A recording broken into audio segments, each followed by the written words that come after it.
up here. And hello, everyone. Dr. Dave Moore here for Chiros Speak. And welcome, everybody, here also live out on the website. I just want to make sure before this kind of rolls, I'm watching the Legion website right now. We're updating to go live. Let's see what happens. It's always helpful. There we go. And just make sure that'll happen. Visit the site. So, of course, tonight we're very excited to have Dr. Alan Rousso with us. We're going to be, let me just click on the link. If you're having this experience right now, you would be live out on the site.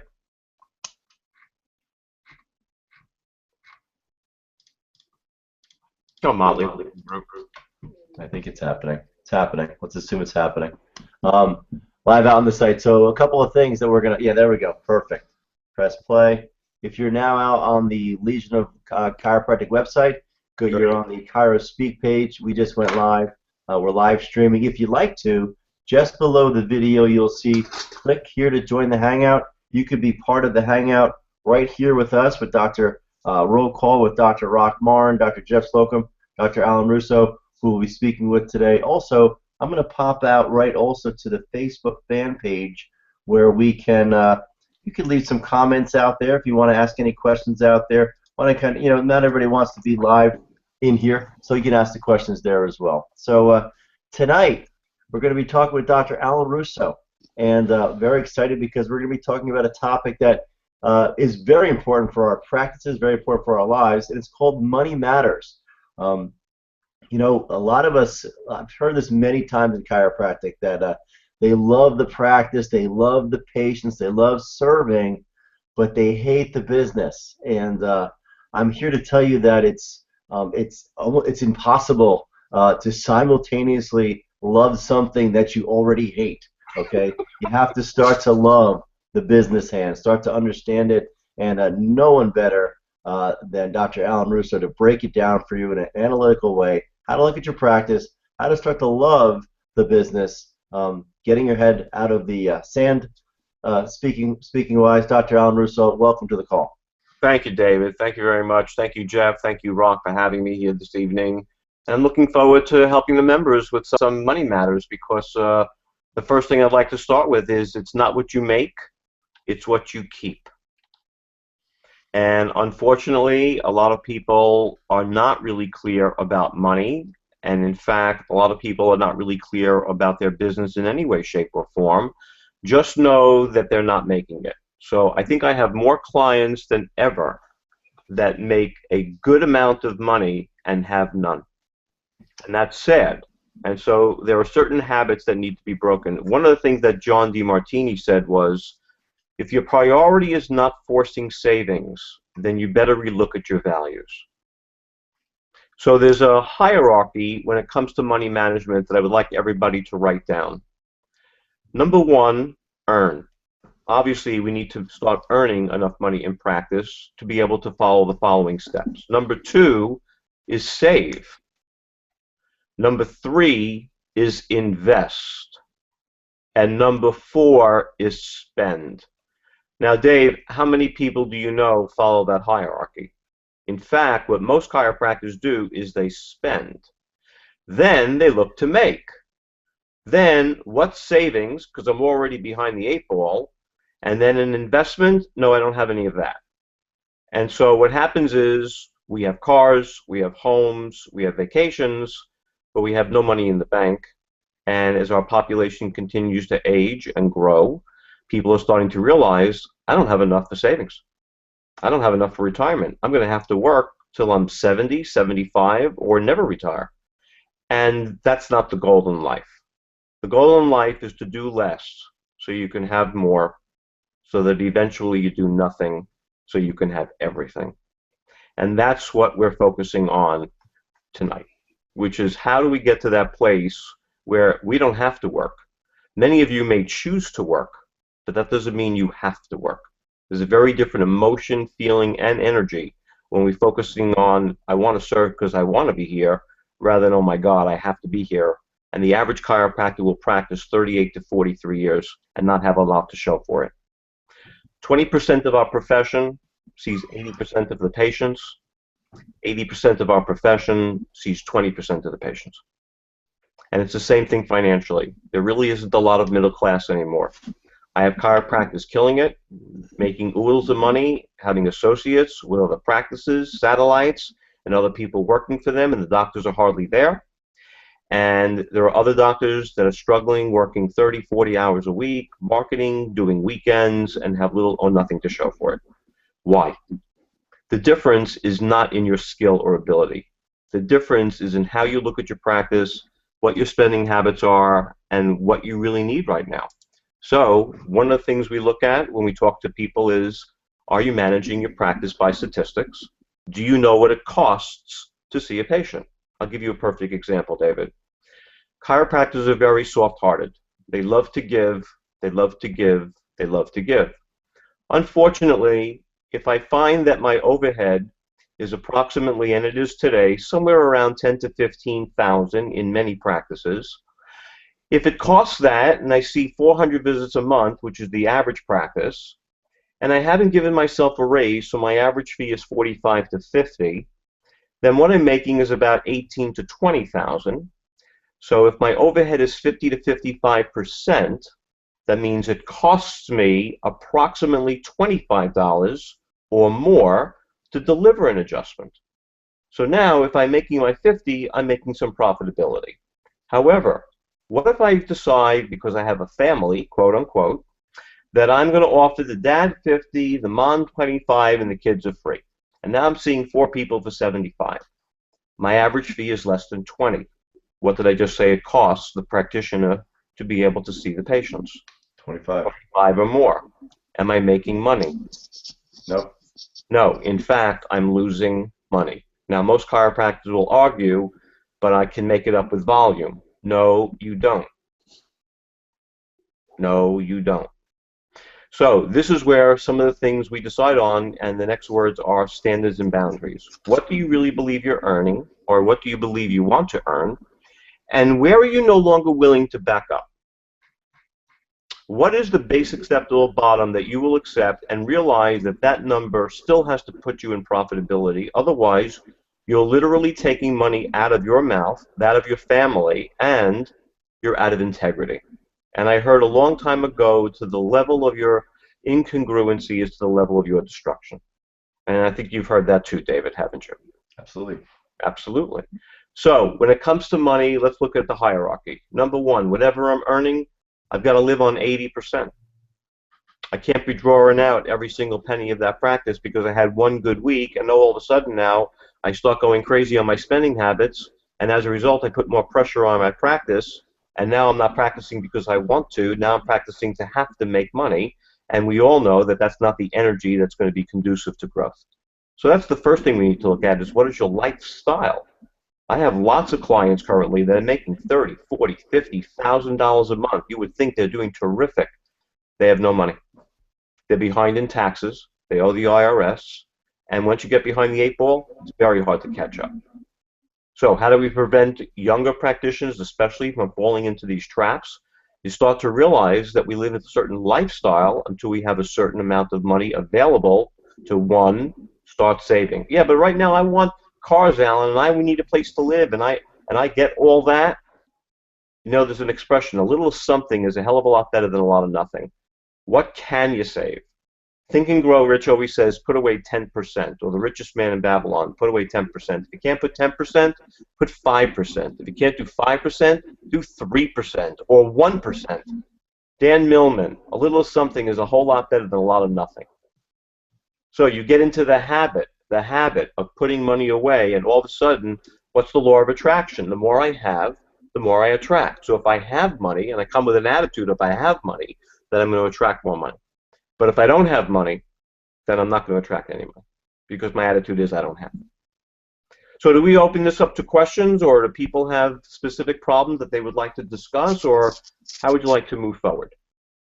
Well, typically, first of all, it's whoever's in the Hangout could raise a hand, or on the side chat, there's a way to ask questions. I'd like to guide the conversation, kind of back it up a little bit for those people who are listening. It seems to me you said that you've got the the rich class and you've got the poverty class in chiropractic, or however you put it. Um, you work with a lot of people. You've worked with a lot of chiropractors for a real long time. So, speaking to those who are not in the wealthy class, the business class, the ones who may have all of this all together or may have got into chiropractic with that in mind, I certainly could relate to, and I speak to, and I know lots of chiropractors who are struggling. What is it? What is the common issue there? Is it that way in all businesses, or just in chiropractic? Oh, no, no, it's in all businesses, but there are keys in chiropractic that can help. Let me give you a few examples. If I have an AK practitioner and he or she spends 15 minutes with a patient, and they will testify that their technique is absolutely necessary to help get the result that they're looking for. And so if I see a patient for 15 minutes, how many people can I see in an hour? Four. Four. Now, let's say the chiropractor has a consciousness of, I'm only worth 50 or 60, when in fact he or she should be worth much more because you're getting paid for your time. So if I get a $50 or $60 fee for my time, how much am I making per hour? $2 to $240. $2 to $240. And if you're not making $400 to $500 an hour plus, you're not making it in chiropractic. Because we have what's known as capacity times. Although most practitioners practice a 7 or 8 hour day, you make the majority of your money in 3 to 4 hours. There is other times that are dead times, almost like a restaurant. Your first hour of your morning is usually one of your busiest. The hour right after lunch is also one of the heavier times. And certainly the last hour and a half to 2 hours of the evening are usually the most productive. Well, a lot of practitioners think, well, if I see 4 an hour, I'm filled at that time, but I'll put them in at the other times. And the truth is, if you don't see more people during capacity times, then you're not going to be able to grow your practice.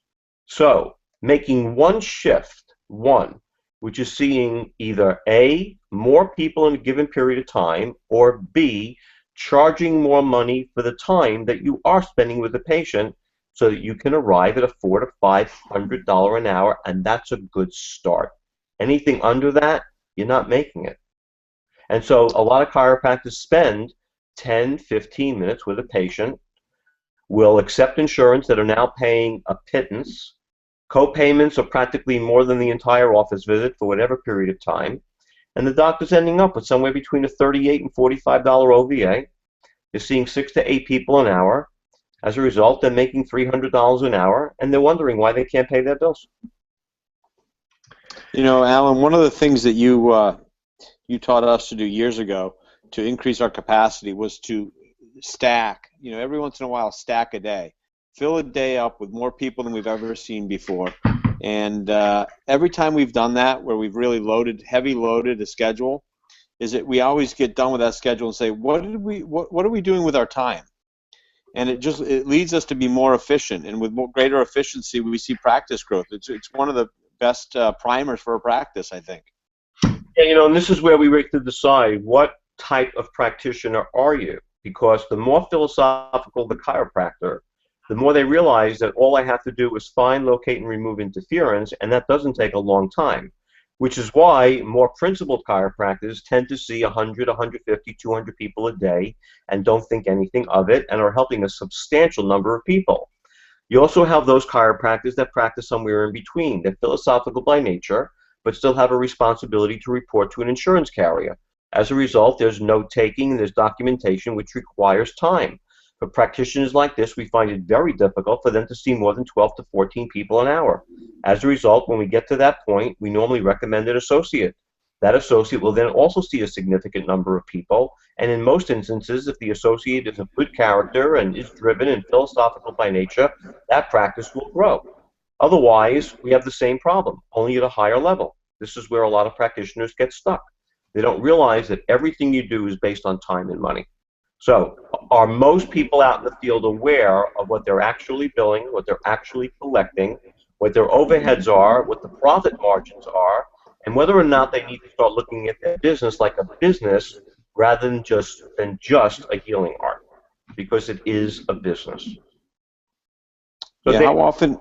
Yeah. How often do you see? I know this happens all the time, but how often do you see it where you're talking to somebody about, their average office visit, how much they're charging, how much they're collecting, and through the conversation you find out they're doing a lot of services that they're not charging for?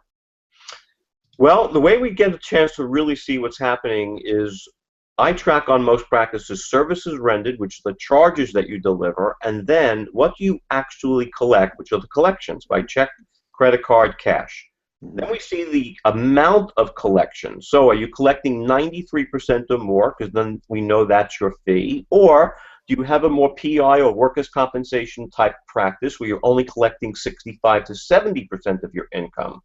Sometimes it's even less than that. So if you're billing out $455,000 a year and only collecting $5.55, you're not making it. Right. So it doesn't matter what you're billing, it matters what you collect. And it's the same thing with staff salaries. When we talk about running a business, what a lot of people don't realize is there are very key expenses in your practice. The first one being rent. Rent should never be more than 8 to 12% of your total gross. Now, the only time this will change is when you first open a practice. In the first 6 months to a year, you're just basically looking to cover your expenses. But once you have a mature practice is anyone over 3 years. Overhead for your practice should never be more than 8 to 12% for your rent. If you have one staff member, staff overhead is allotted at approximately 15%. If you have 2 staff members, you're obviously a busier practitioner, and therefore you will be making more, but expenses will go up with staff salaries. But we don't want staff salaries to be more than 15 to 18%. And if we have an associate, then we don't want expenses to be more than 22 to 26% on all staff. No doctors, you are not part of that formula, you're the profit. All right, now, what I find in a lot of offices is staff salaries with associates are 35, 40%. What's left for the head doctor? Not a lot. In some instances, my associates in these practices are making more than the head doctor. So how free can I be with my language? Am I allowed to use metaphors that might be a little over the top? You're allowed to swear as much as you want, Alan. I want to let people know that doctors, you don't have a big enough breast. Okay, you got all these puppies sucking at your freaking breast and you think you can feed them all, and the fact is you're giving away all your profitability and you're not making anything. So it's the same thing with no matter what level of practice. Your business acumen is extraordinarily important. What is your overhead? What are your percentages? What are you collecting? And are you having quarterly reviews? And those quarterly reviews are not only in the business aspect, and are you growing as a practitioner, and stop settling for being on a plateau and thinking, oh, it's the environment. It's not the environment, it's you. And there are plenty of opportunities, because I know doctors, and I'm speaking to one right now, that had a 40% impact on his growth in the first quarter of this year. So please don't tell me there aren't opportunities. I have plenty of clients. I don't have one client that's not growing, and you're welcome to call any of them. And there's a reason for that. This is a business, and when you eliminate the, quote, interference, you get success. Just like when chiropractors remove interference on the nervous system, you get health. It's the same thing. And that's why we work with doctors on a two-pronged approach: what's going on with their head, their philosophy, their congruency, and then what are the procedures and protocols, fees, and business acumen of their business. And we splash that together and we get a formula on something that's going to work for you. Now, it's not hard. And if somebody makes it complicated, it's wrong. Because it's not hard. It's easy. What did BJ say, right? Removal of interference is easy. The practice of chiropractic, it's easy. It's chiropractors that screw it up.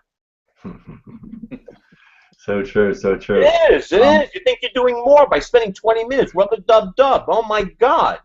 I have a question, but I want to, if you are listening out on the live feed out on the Legion of Chiropractic website, feel free to, below the video, click here to join Hangout button. You'll join us right inside. If you have any questions for Dr. Alan Rousso, please feel free to ask there. I hope if you are watching this now live, this is some great information. I hope you're taking some notes. I've got my pen right here. Take the notes. We're also going to keep this video live probably for about 48 hours for anyone to watch. You don't have to be a paid member of the Legion at that point. But then at that point, it'll go archived with all the other great Chiros Speak videos and all the other great content that we have in the website. So, all right. So, Alan, say you're speaking to a chiropractor and their overhead is at 60, 70%, including their staff, which they're paying, and they can't fire staff off right away. What's a fix? What do you do? I mean, obviously, gross higher, the percentage gets lower. That's obviously one answer. And it's a great question, David. What do you do when you're already on the downtrend? Here's the answer. It's easy to state, but then we're going to make the steps to change it. And that is, number one, make more. Number two, spend less. Right? I mean, that's pretty obvious. So, number one, what do I focus on? Focusing on one, when was the last time you raised your fees in your practice? I'm always amazed by chiropractors when they ask that question. They go, oh, yeah, I think it was 1987. And meanwhile, electric goes up, staff salaries go up, rent goes up, taxes certainly go up, overhead goes up, but the doctors don't give themselves a raise. Why? Fear.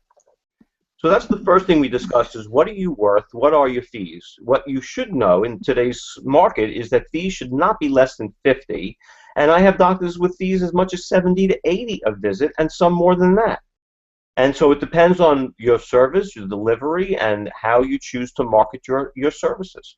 But you eventually have to arrive at a fee that for your time, you're getting a decent remuneration. Otherwise, as we spoke about earlier, you're just not going to pay all the bills today. It's very expensive to be in practice today. Rents are certainly much more than they have ever been. Staff salaries now are certainly more than they have ever been. Those, as we stated earlier, were the two major expenses on a component of even a healthy practice or a mature practice. And then you have all the ancillaries. Unfortunately, kids today, our graduates today, are graduating with $250,000 to $300,000 in debt. So before they even begin practice, they are so far behind. They are not on any panels. They don't know how to market. They have no communication skills. They barely know chiropractic philosophy. They're competing in a very heavily orchestrated medical society, and this is why a lot of our chiropractors are driving UPS trucks, or they're slaves in a PI practice.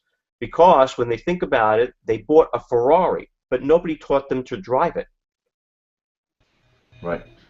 Right, so that's where I find that schools are absolutely prepared to help you pass your boards and get your piece of paper. But when you get out into the real world, how prepared are they to really be able to succeed in the business of chiropractic? Because everybody's heart is in the right place. This is why they became a chiropractor. They simply want to help people. Well, that's terrific, but that's only half the triangle. Then we got the other two aspects. We have the philosophy, how you look at chiropractic, exactly how you believe you should practice, with therapy, without therapy, how much time, what am I valued at, what services do I offer? Do I offer rehab, acupuncture, massage, nutrition? I mean, if you ask 50 different chiropractors how they practice, you'll get 50 different responses about how chiropractic is practiced.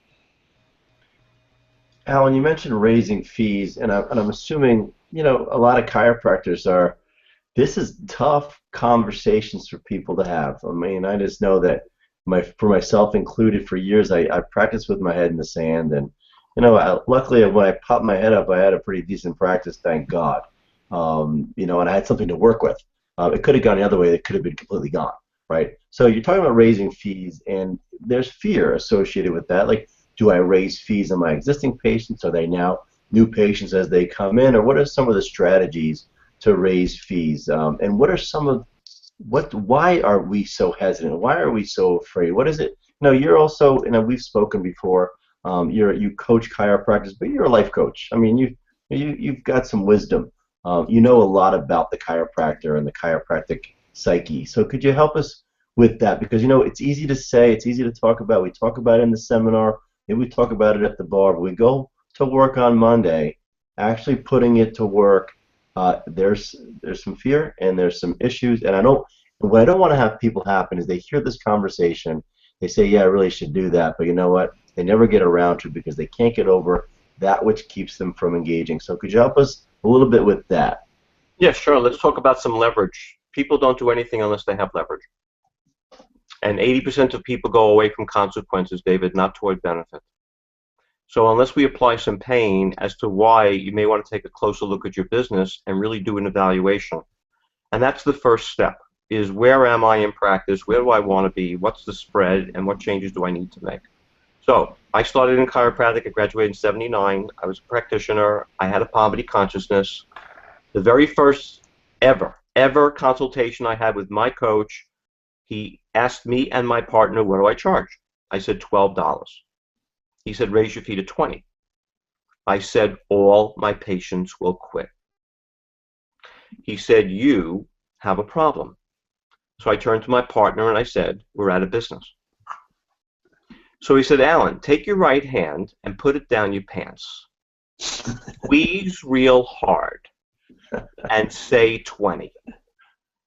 So I went to my partner, and this is the way it worked, David. When he was the doctor, I was the CA.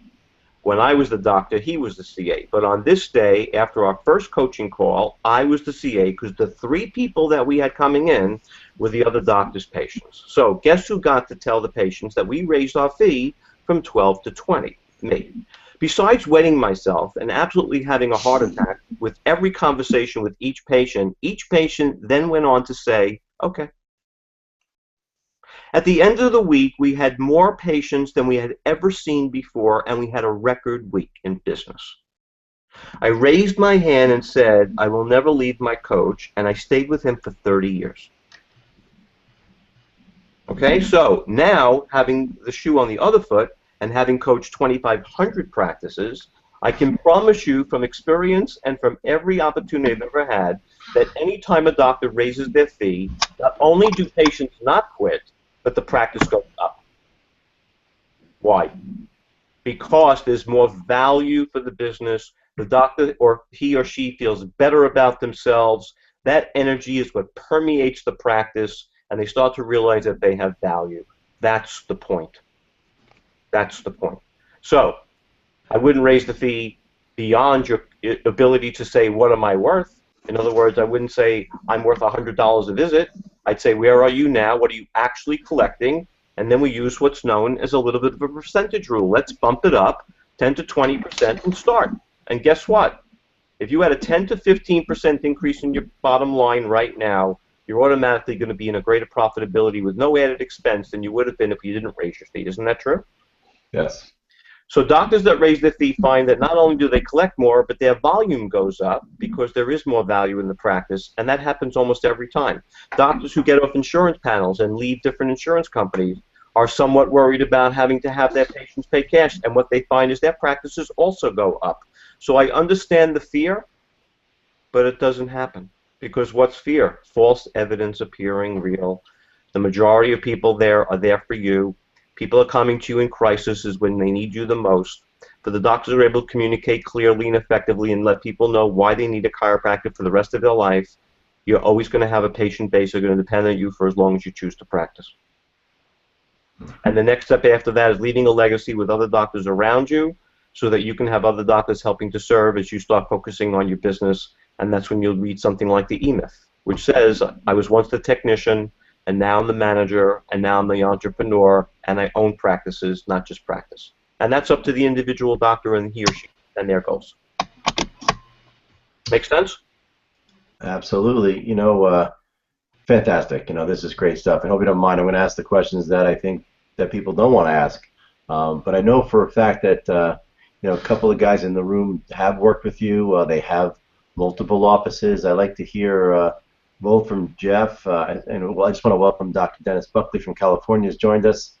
Great to see his face there. You know, Rock or Jeff, you know, tell us a little bit about maybe some of your experiences, you know, working with Alan. You guys are very close friends, but I also know that there's been quite a bit of, if you don't mind, he's helped you quite a bit in your offices. Alan and I have spent quite a bit of time recently evaluating our practice, and you know, I don't hide my numbers, or I like to be as genuine and open as possible.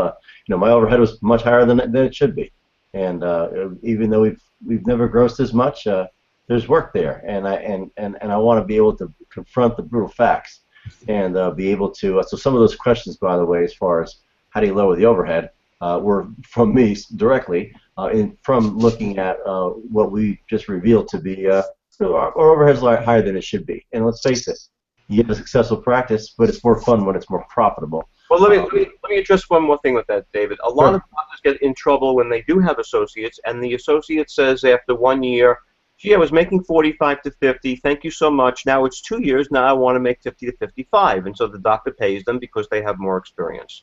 And that trend continues, and then they do 55, 60, 65, 70, 75, and the question is, when does that stop? And so then I asked the doctors, how many people were they seeing when you were paying them 40 or 45 or 50? And they would say, oh, 100, 125, 150 a week. And how much are you paying them when they're making 75, 80, 85? Oh, they're seeing 100, 125, 150 a week. What's the problem with that? The problem with that is they don't have 4 years of experience. They have 1 year of experience 4 times. So unless an associate starts bringing in business and starts to be profitable, then what happens is, again, the doctor's overhead begins to go up. So I have clients where the associates have been making a very handsome living. However, what they did was go to the practice, take care of patients, and go home. Unfortunately, as I stated earlier, doctors, you just don't have a large enough breast. I can't have 6 puppies suckling at your breast and wondering why there's no milk for you. Okay, so I had one doctor say to the doctor, you have a choice. The choices are stop bringing in business because you are an experienced practitioner, and I'm not here just to feed your patients, or I'm going to need to cut your salary. And when doctors say, no, you're not going to do that, and if they either change or they don't, and if they don't, they leave, and if you leave, you hire somebody at a new salary at 45 to 50. And guess what? The practice still goes on, and 95% of the patients stay with you, and the doctor's not opening up across the street. So all the fears of all that stuff happening, that's just one example. Or the staff member that all of a sudden is starting to get lazy and is not productive anymore, but has been there for 4, 5, 6 years, and now instead of paying them 14 an hour, you're paying them 22 an hour, or whatever fee it may be. This is how problems begin in a practice. You've got to evaluate what is the value of that, and there are other ways to compensate your staff, still give them a great job and a good remuneration, but not at the expense of the doctor. So I hope that helps, David, in realizing that this is why it's more important than most people think, is they don't reevaluate on a quarterly basis. They just keep throwing money, and then all of a sudden they realize, hey, I'm the one that's getting squeezed. Exactly. What's so important to manage by numbers, know what your dollars, what it costs you to deliver that adjustment. Somebody wants a raise, you're looking at who are they seeing, how were they bringing in, and what does it cost you to deliver the adjustment? I think in the past, before I managed by numbers, hey, you're doing great, you want you to stay, I'll give you 10% here, 10% there. You're giving your money away, and being able to manage by numbers has been real cool, real important. So that's been real helpful. Most people are not taught this. You're either going to learn from a shift in your perspective, or you're heading for a crisis. Right. That's the only way we learn. Shift in perspective, or you're heading for a crisis. Okay, I have the good fortune of knowing both Rock and Jeff. We've had a long relationship now with the Legion. We have a significant number of people that listen to our teleclasses and information regarding practice and growth and philosophy and money management and motivation and anything that is going to contribute to the health and well-being of those practitioners and their team and their patients. And as a result, Jeff and Rock have, yes, in fact, been my clients, and all they do is grow. And they are learning to continue to delegate and bring on great people that are following their legacy and philosophy. And what happens is they find a practice, it's not doing all that well, they put one of their doctors in it, and before you know it, they're booming. They're booming because it's not the location, it's the doctor. It's always the doctor. And so you look at Rock and Jeff, what they stand for, what their attitudes are, what their philosophy is, how they care about their patients, how they care about their people, and it's going to carry over. So, David, you may have heard this expression, but I love it. People don't care how much you know, they just want to know how much you care. So I'm going to tell doctors right now, stop showing x-rays for a half an hour and try to explain it to them as if they need to know what you know. Every single reporter finding that I listen to is, let me show you your x-rays. Who cares? Oh my God! I love it. I had to have my rant on that. Oh my God! Please rant on. You know what? It's about being real on this call. It's not about anything but. We're not trying to impress people. We're trying to help people. So, Dr. Rock, Dr. Jeff, raise your hand. Who wants to go first? I want to hear a little bit of your feedback from your experience. Go ahead, Rock. Look, some of the things you said early on, I didn't love the business when I started. I didn't know that I needed to, right? In school, when they tell you, they always tell you the great stories, the big success stories, the guy who had 50 new patients signed up before he even had his license and opened his doors. And, I bought into all that. I'm an expressive personality. That sounded like fun. That's going to be me. And when I went out and that didn't happen, it was pretty deflating. It was struggling. But, I got mentors. I got coaches. Jeff was my mentor, and I joined him in practice. And I've always had a coach since I've been in practice. And over the years, I've learned to love the business side of it. And I actually think that part of it is a lot of fun.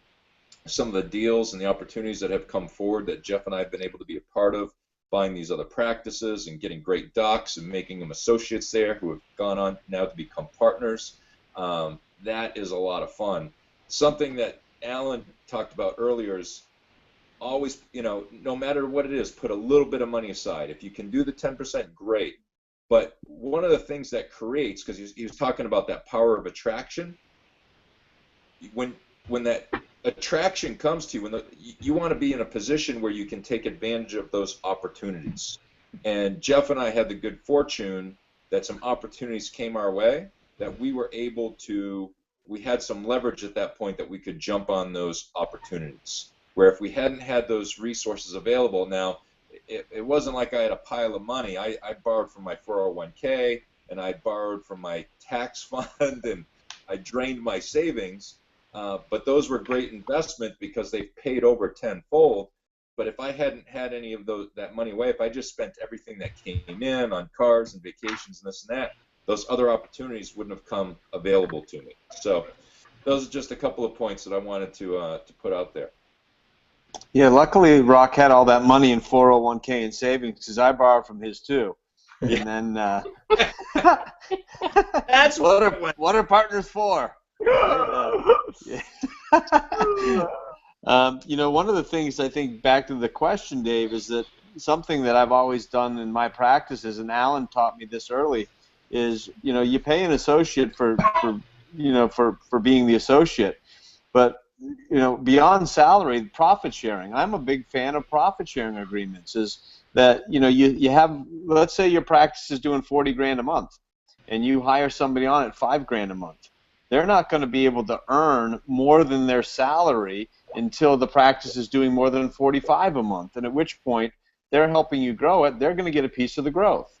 But you can't just keep jacking salary, jacking salary, jacking salary. You say to somebody, look, you get paid. This is your salary for your work. If you want to earn more money, which I want you to earn more money, then the way we do this is by growing the practice. So the harder you work at becoming better at being a doctor, better at being a manager of a team, the better at marketing yourself, better at table talk, better at report of findings, better at consultation, better at challenging those tough situations where patients are questioning whether to go on. As they grow as a practitioner and become more confident, more certain, more convinced in their abilities, then the practice is going to grow, and so is their income. But it's not just sit down every quarter and give somebody a raise. It's to help them, empower them to be able to create opportunities for themselves where they earn through building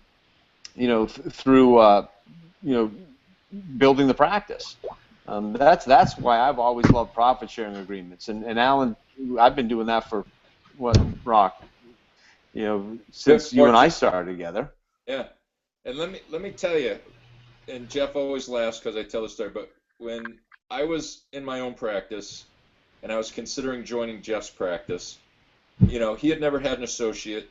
He was a bit fearful about the cost of having an associate. I was fearful of going in and just all the horror stories that I had heard about associateships and things like that. But he finally came to the table, made me a good offer. His original offer was $25,000 a year. And even though that was probably a raise from what I was making on my own that first year in practice, I couldn't do that. And he finally came to the table with a really good deal, and we had profit sharing in place. Now, I worked for Jeff for 4 years before I became a partner. Each year I got a 10% raise. Towards the end, I was probably my salary was probably $80,000 a year, and there were times when I was making $10,000 to $12,000 bonuses a month. a month. And so what Jeff was afraid of was going to cost him money. If I was making that in bonuses and my salary as an associate, you can understand how he was doing pretty well, right? And so if it's set up right and you have the right person in place, it works out really well for everybody. Yeah, there's got to be a win. That's the key, is that everybody's got to win in it. And ultimately, this is how it went down with Rock and I, is that after that 4 years, when he became partner, the reason he became partner ultimately is because it no longer made sense to have Rock as an associate.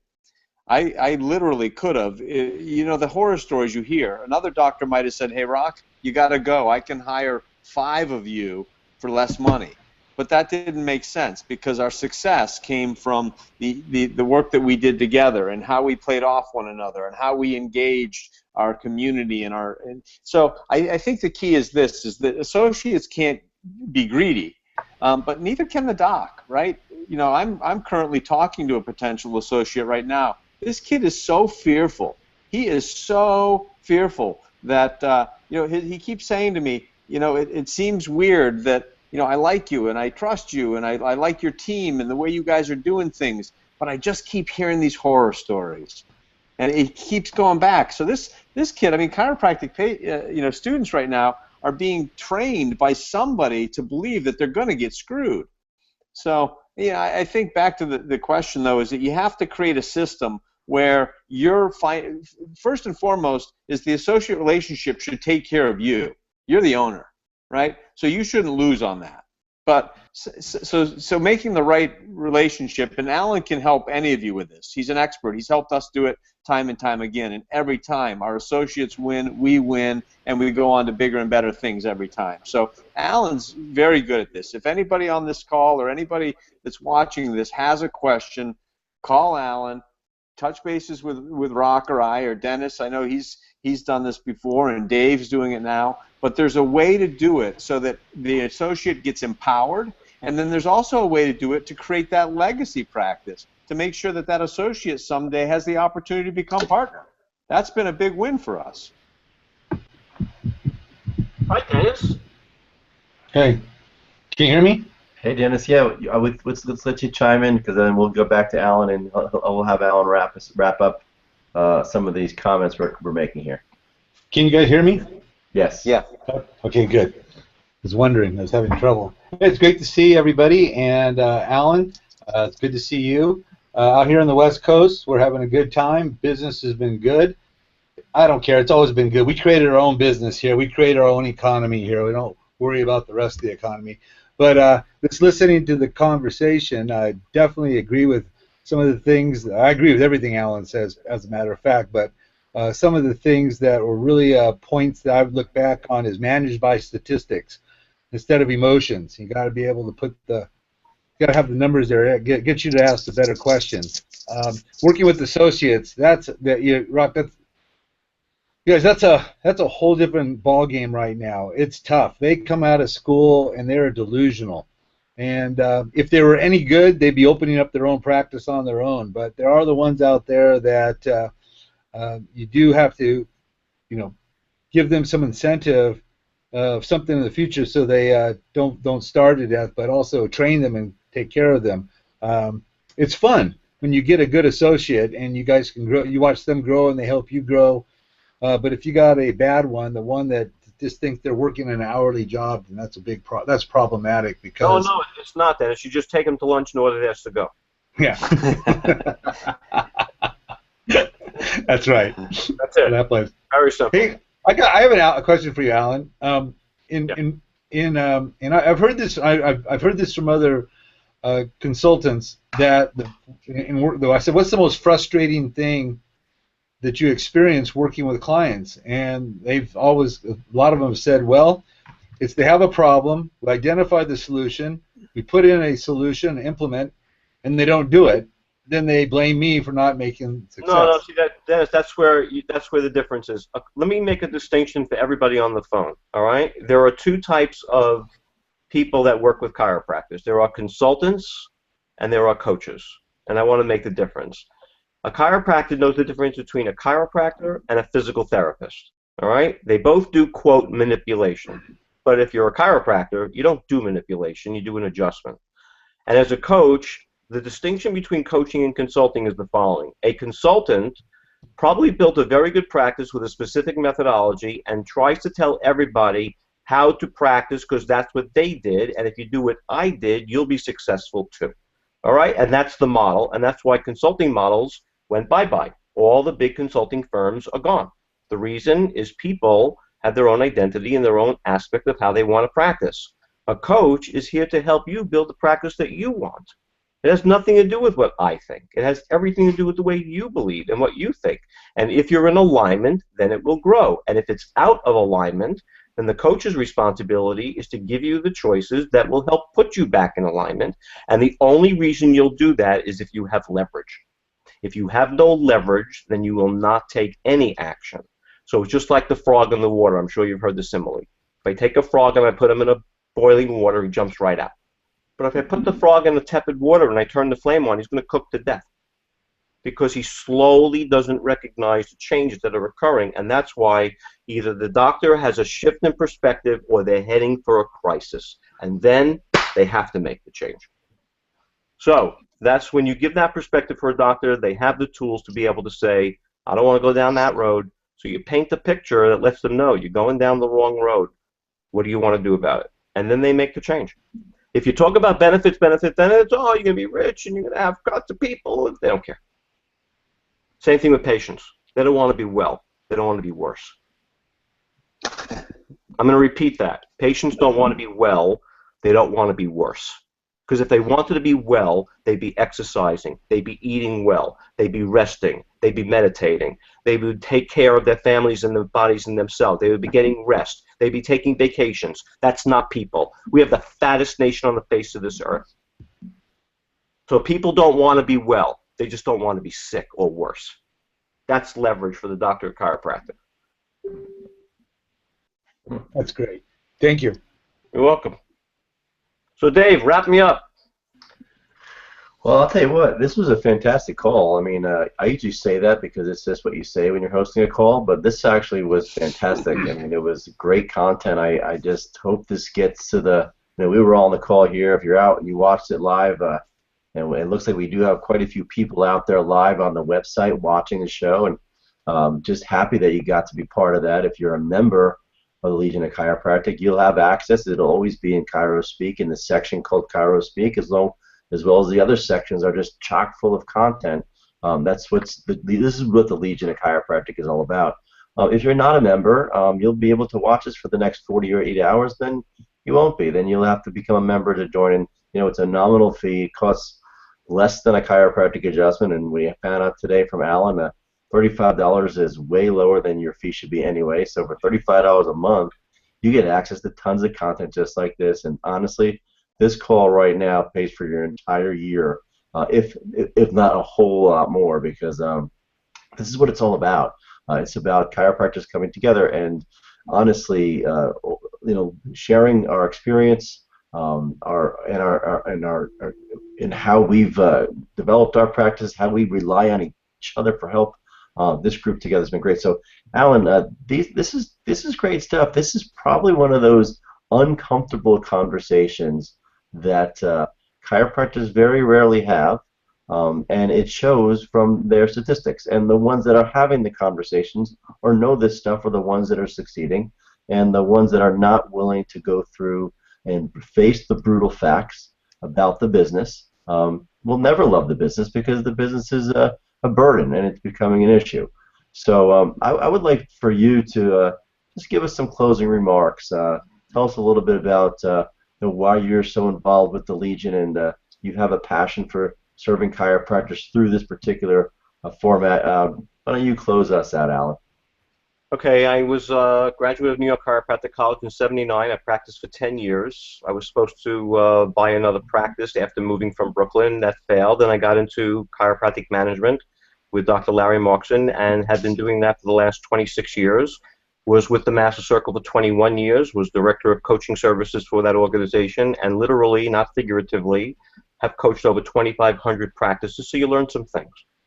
And what I learned is that chiropractors are good people with good hearts and sometimes make bad business decisions. Me personally, when I got out of school, my first 3 years were a horror show. If it wasn't for Dr. Markson and some of the things I learned, I would have been out of business.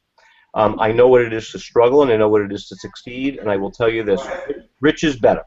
It doesn't make you happy, but it definitely makes you less miserable. All right? So when it comes to practice and looking at your business, there are three things. You have your business acumen, you have your marketing, and you have your healing hands. Everybody loves the healing hands. Less people love the marketing, and even less love the business. If you get those three things to be balanced and aligned, you can have a very successful practice. And the reason I still do this is because I can't stand watching people struggle when I know that we can remove the interference and help them succeed. And if you talk to all the practices and all the years that I've been doing this, it's not hard to remove the interference and watch people's lives change. I'm watching Jeff's life change. I'm watching Jeremy Book, who's Rock's associate, now has his own associate. The associate has an associate. I mean, how fulfilling is that? To watch somebody step up and to be able to take another role in chiropractic. I don't know, you know, a chiropractor, they watch a patient get well, you get juice from that. You get excited when you watch people get well. Well, I get excited when I watch chiropractors do well because it changes their life, it changes their spouse's life, and it changes their children's life, and it changes their patient's life. So there's no lose, there's only win. So where's the downside? There is no downside. So I get riled up. I do. I get riled up. Besides, what the hell would I do every day? Watch soap operas? Hey, I need to say something before we end this. If you're watching this and you're anywhere near Maine or want to be in Maine June 4th, Alan is going to be up at our Innate Chiropractic Center in South Portland. You can call 800-613-2528 or Facebook me if you want to be there. But Alan's going to be there for 3 hours Saturday morning, June 4th, from 9 to noon. Then we're going to have a blast. We're going to go go-kart racing, then we're going to have dinner, and then Alan's going to fly back. Alan's actually giving us 24 hours of his life to come up and help chiropractors in Maine and New England just because he loves doing it, man. He's in this to win it for us. So he wants to continue to help all of us grow. And so June 4th, call 800-613-2528. Speak with Janine. She'll get you registered. Or Facebook me. Send me a message, and we'll get you registered. Okay, Alan, I can't wait to have you up here in Maine with us, man. It's going to be a blast. I'm looking forward to seeing you and Rock and everybody on your team. I mean, you don't have anybody that I don't like. I mean, people should know about Purposeful Connections, Jeff, and the relationship they have with everybody and how we all break bread together and have a really nice family type thing. I think more people would be looking for that, and they might want to dip their little toe in and get more involved with the Legion and see what's really available to everyone here. You got it. In fact, maybe we'll do the next hangout. We'll do it on PC and talk about PC coming up. Sounds great. I love it. Me too. Love it. Good. Sounds great. Well, Dr. Alan Rousso, we want to thank you so much for not just for being on this call, but for your involvement with the Legion and helping, you know, really helping chiropractors, your passion and your love for the profession, serving chiropractors, and the involvement with Legion of Chiropractic is much appreciated by myself. I know everybody on the call and everybody in the Legion of Chiropractic absolutely loves you and your passion, and we're excited for you to get married this weekend. Is that right? Monday. I'm getting married, and it's my second time around, and I'm lucky that I was able to find someone again. And so I was married 35 years my first time. I told her I plan to be married 35 years the second time. So that's my... Do we need to have the talk about the honeymoon, or are you good? Good